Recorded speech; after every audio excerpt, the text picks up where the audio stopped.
Hello everybody and welcome to Berringer and Plans, Trains and Alterations Part 3.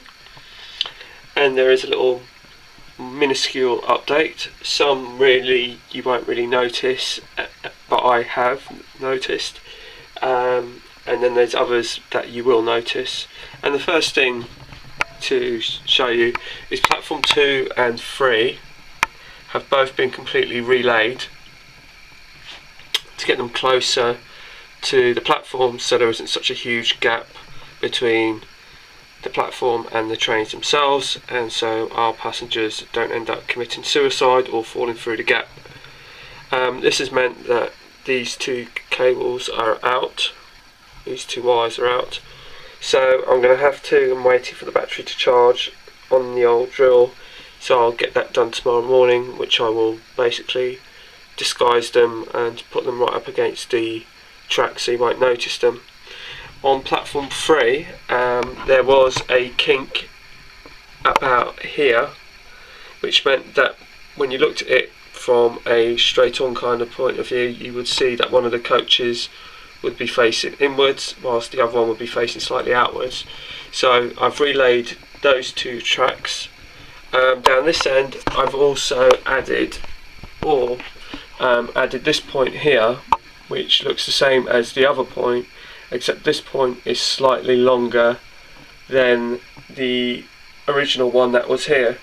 So basically that will mean that the trains going over this point will be slightly easier for the longer wheelbase trains such as the 50s and the 60s. As you can probably see in the background, I've built a retaining wall, which is a little knocked my camera there, which is like a little mini one as it goes up the ramp. So it starts there, and if I put you down to sort of ground level with the 33, you can sort of see that's how it looks. That's the representation that you get, and it's it hasn't been painted or anything. That's why this is still in its original sort of plastic colour. So there's nothing there really. So that needs to be painted, but I'm not going to do that today. That will get done over the next few days.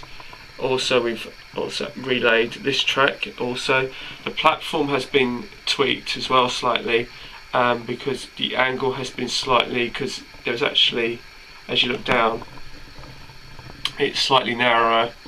You might not necessarily notice it, but it's a touch narrower at this end than it is at the far end, because this platform here has been slightly pulled in a bit to give a slightly bigger gap here and a slightly bigger space to create the gap needed for the passing trains to get through. At the far end you can see that my 08 has been used as my test vehicle with a couple of coaches attached to it just to check the clearances and that sort of thing. Also, the retaining wall goes all the way along here, and we have a kink just here. Now in here there'll be another little sort of bushes or raised embankment, so it'll be sort of overgrown, slightly overlapping the retaining wall as it sort of beds into the far track sort of area here. And then obviously that's going to be ballasted and speed signs. So that's basically what's been going on.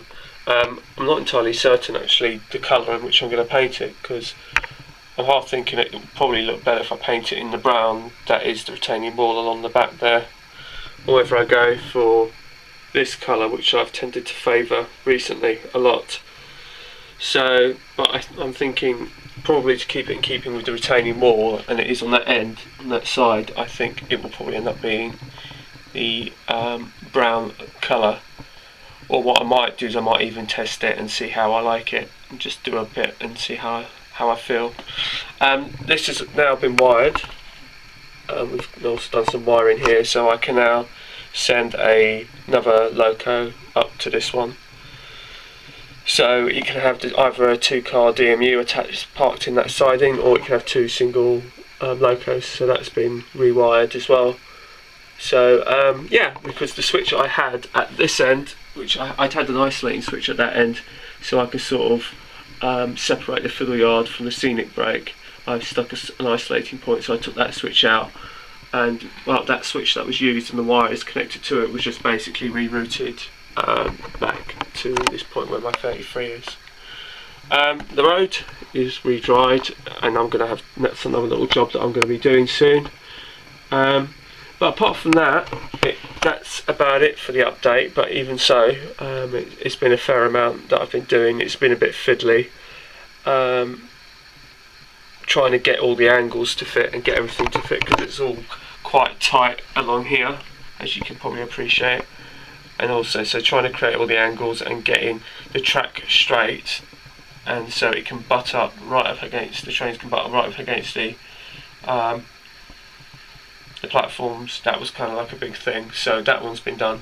Platform 1 here is another one that needs to be relayed, which I'll be doing at some point soon.